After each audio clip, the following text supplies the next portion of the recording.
दोस्तों, आपने कई हॉरर फिल्में देखी होंगी, लेकिन ऐसा खूंखार सांता क्लॉज शायद ही कभी देखा होगा, जो बच्चों को गिफ्ट नहीं, मौत बांटता है। क्रिसमस की रात ये पागल कसाई एक महिला को घसीटते हुए मशीन के पास लाता है। वो मशीन कोई साधारण मशीन नहीं, बल्कि इंसानों को चूर चूर कर देने वाली क्रशर मशीन थी। सांता मशीन चालू करता है, ढक्कन खोलता है और जिंदा महिला को अंदर फेंक देता है। बेचारी चीखती रही, रहम की भीख मांगती रही, लेकिन उस दरिंदे के चेहरे पर जरा भी दया नहीं थी। कुछ ही सेकंड में महिला का शरीर टुकड़ों में बदल चुका था। लेकिन दोस्तों, ये तो सिर्फ शुरुआत थी। ये खूनी कसाई सांता क्लॉज का भेष पहनकर घूम रहा था। उसके बैग में खिलौने और चॉकलेट नहीं, बल्कि हथियार, लोहे की रॉड और मौत भरी हुई थी। थोड़ी देर बाद वो एक बेसमेंट में पहुंचता है। वहां एक आदमी को क्रिसमस ट्री की तरह सजाकर बांध रखा गया था। जैसे ही सांता कुल्हाड़ी लेकर उसकी तरफ बढ़ता है, आदमी डर के मारे रोने लगता है। लेकिन तभी सांता अचानक रुक जाता है। कुछ पल के लिए ऐसा लगता है कि शायद उसे दया आ गई, लेकिन असली खौफ अभी बाकी था। वो जाकर बिजली का स्विच ऑन करता है। पूरा कमरा जगमगा उठता है और आदमी के शरीर में तेज करंट दौड़ने लगता है। कुछ ही पलों में उसका शरीर जलकर कोयला बन जाता है। बल्ब फट जाते हैं और कमरे में सिर्फ धुआं बचता है। लेकिन इस पागल कातिल की हत्या यही नहीं रुकती। अब उसकी नजर पड़ती है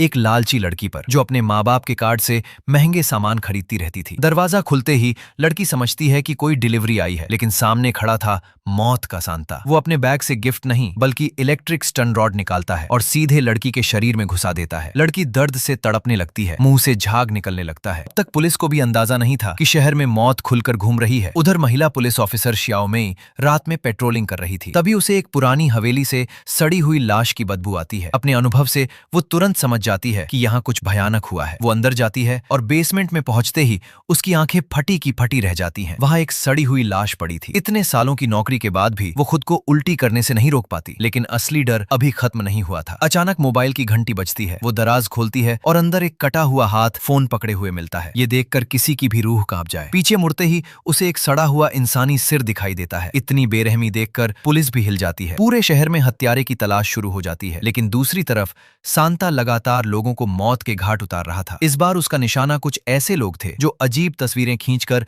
इंटरनेट पर पैसे कमाते थे। उन्हें लगा सांता गिफ्ट देने आया है, लेकिन उसके हाथ में था तेज धार वाला दरांती। एक ही वार में महिला की गर्दन कट जाती है। दूसरा आदमी कुछ समझ पाता, उससे पहले वो भी मारा जाता है। सिर्फ एक लड़की किसी तरह बचकर भागती है, लेकिन सांता उसकी टांग काट देता है और उसे मशीन में फेंक देता है। कुछ ही सेकंड में वो भी मिट्टी में मिल जाती है। अब शहर में हर कोई डरा हुआ था, क्योंकि कातिल कोई आम इंसान नहीं लग रहा था। जांच के दौरान पुलिस को कैमरे की रिकॉर्डिंग मिलती है। तब जाकर पता चलता है कि कातिल सांता क्लॉज के कपड़ों में घूम रहा है। लेकिन समस्या ये थी कि क्रिसमस आने वाला था और पूरे शहर में हजारों सांता घूम रहे थे। असली कातिल को पहचानना लगभग नामुमकिन था। इसी बीच सांता का अगला शिकार बनता है एक नकली पादरी, जो बूढ़े लोगों को बहलाकर उनकी पेंशन लूटता था। सांता चर्च में जाकर चुपचाप उसकी बातें सुनता रहता है, फिर अचानक तलवार निकालकर उस पर हमला कर देता है। कुछ ही सेकंड में पादरी छलनी हो जाता है। लेकिन हैरानी की बात यह थी कि सांता बूढ़े आदमी को उसके लूटे हुए पैसे वापस कर देता है। यानी ये कातिल सिर्फ पागल नहीं था, उसके अंदर बदले की आग भी जल रही थी। एक रात श्याओमेई बार में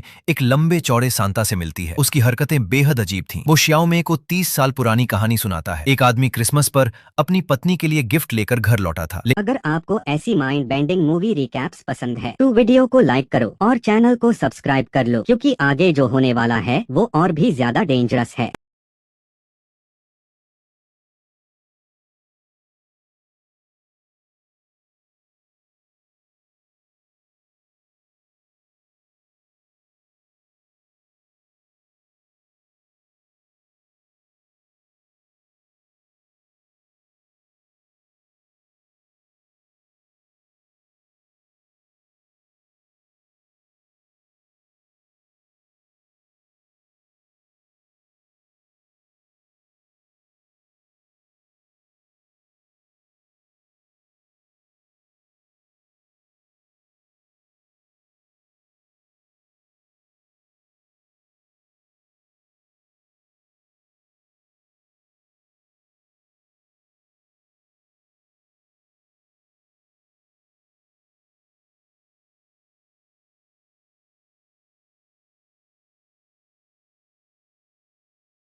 लेकिन सांता का मन अभी भी नहीं भरता। वो लोहे की तलवार निकालकर लड़की को आर पार कर देता है। अब